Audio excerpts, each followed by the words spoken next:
It's time for your Giants training camp practice report. He is the Giants beat writer for the New York Post, Paul Schwartz, and I am Brandon London. Paul, as we're closing in on week 2 of training camp, it's all about stacking days and big plays.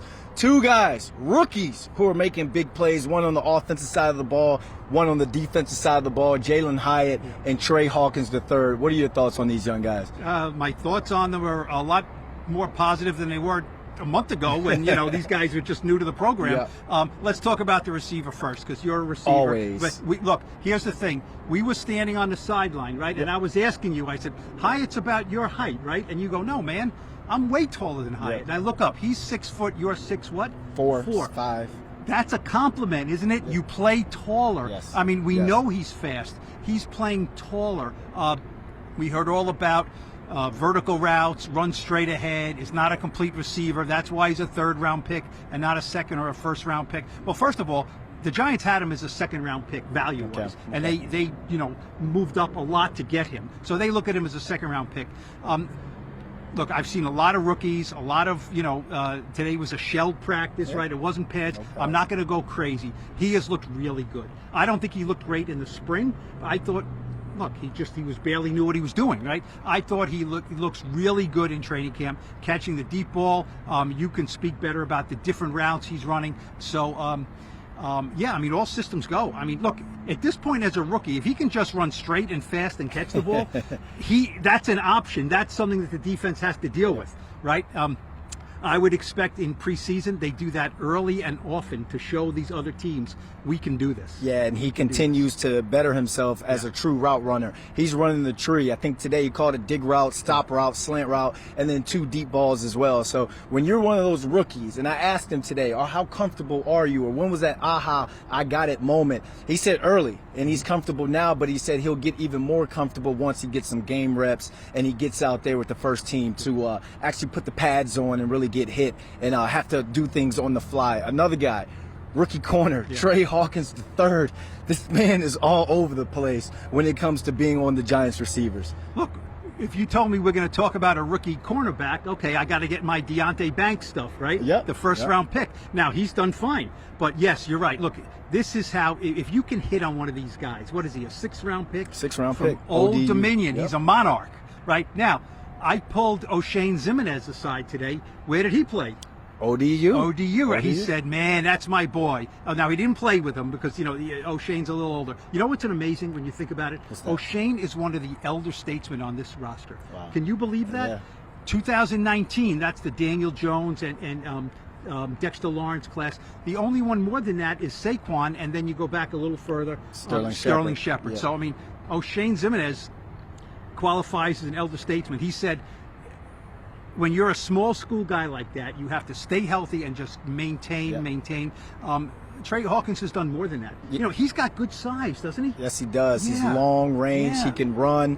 One thing that Adoree Jackson said when he spoke to the media is that he's not scared of competition. And the fact that he's played so well, he's been able to get some 1 reps. And Wink Martindale is able to put an Adoree Jackson in the slot. You can have Deonte Banks on that outside. So that's something that we should keep an eye on going forward, because that's more game plan than training camp. It is. I'm not. Am I buying that right now that Adoree's going to be the starting nickel? I am not in the slot. He's. But you know what? If you look at it, if you would just line the 3 of them up, Banks, Hawkins, and Adoree Jackson, you would say, okay, 22 is probably the slot guy. Yeah. Because he's small and shifty. So we'll see. It's a leap of faith in the 2nd week of training camp to say this 6th-round pick from Old Dominion is going to be our starting perimeter cornerback. But if he can contribute as a rookie in some way, shape, or form, that's probably more than we could have expected. And look, that's why these guys do this work and all this work. Joe Shane and all the scouts to find a guy like this. Maybe they got something. Yeah, and 22 is now in year 2 in Wink Martindale's defense,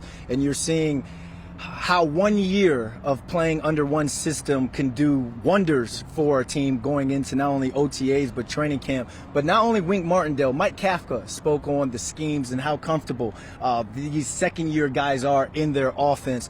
What is the biggest takeaway you've seen from the quality of football from the beginning of training camp? Well, I mean, on offense, it's clear that Daniel Jones is more in control of what's going on. Yes. I mean, at this time last year, Mike Kafka said it. At this time last year, he was learning who he is as a person.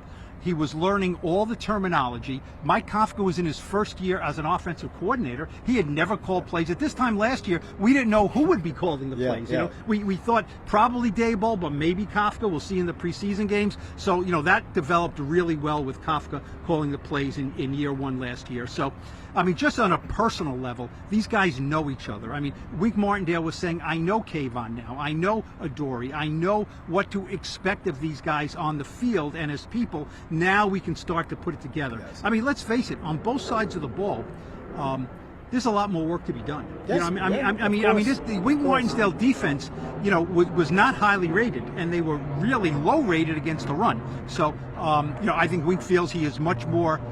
He has much more ammunition. Deonte Banks, Bobby Okereke, better depth on the defensive line to stop the run. So I think Wink Martindale is feeling better. But I mean, look, year two. I mean, you were a player. Year two is just better. If you're in the same place in a good situation, it should be better. It takes me back to Tom Coughlin days where TC used to always say no and no you know. Right. Last year you're learning it. Hey, why do I have to break this route off at 10 rather than 12? Now it's just something that's second nature, and you're seeing that because you're not seeing a lot of missed assignments on both sides of the ball. So that allows guys to get some good work. And it's unspoken, right? Yeah, it's unspoken. absolutely. Okay, Absolutely. I worked with you. Daniel Jones and Darius Slayton now have run certain routes. I don't know, hundreds, thousands, right? Of times, so now they look routes. at each other, a little nod, a little move, a little shift.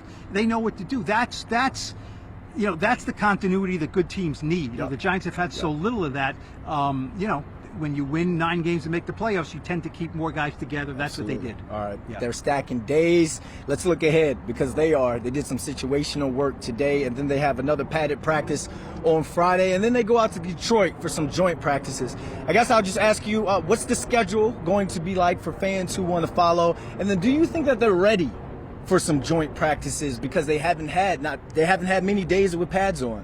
Have you played the lottery? What is it? Over $1 billion? Are you in? Is it really? The lottery? It's over $1 billion. Okay. I think the lottery. See, I kind of hit the lottery already. I don't need that because I get 5 fully paid for days in the Detroit area. Okay. 5 days, isn't that? Yep. I mean, people will watch this and say, "Wait, what a lucky guy! 5 days in Detroit in the summer, Detroit right?" pizza's good. Yeah, it's okay. It's fine. It's fine unless you've been in New York. Okay. Okay. But yes, the Giants will be practicing here on Monday, then flying Monday night to Detroit. They will practice against the Lions Tuesday and Wednesday. Their facilities at Allen Park. So joint practice Tuesday, Wednesday, off day Thursday, and their first preseason game is Friday night at Ford Field in Detroit. Are they ready for it? Yeah. I mean, at some point you got to take the next step, Absolutely. right? And Absolutely. I'm tired of running against you. You're tired of running against me. I'm tired of blocking you. You're tired of blocking me. So now, as long as these coaches and players are smart, I've seen joint practices which go haywire because I'm trying to be macho. You're trying to get your work in. You're trying to be macho. I'm trying to get my work in. It doesn't work. But presumably Brian Daboll and Dan Campbell from the Lions. Now that's not a steel cage match we want to see. No, right? not at all. Not Dan at all. Campbell's. I'll take him against probably any coach in the league. Absolutely. I would guess, right? Except Mike Tomlin. Ish.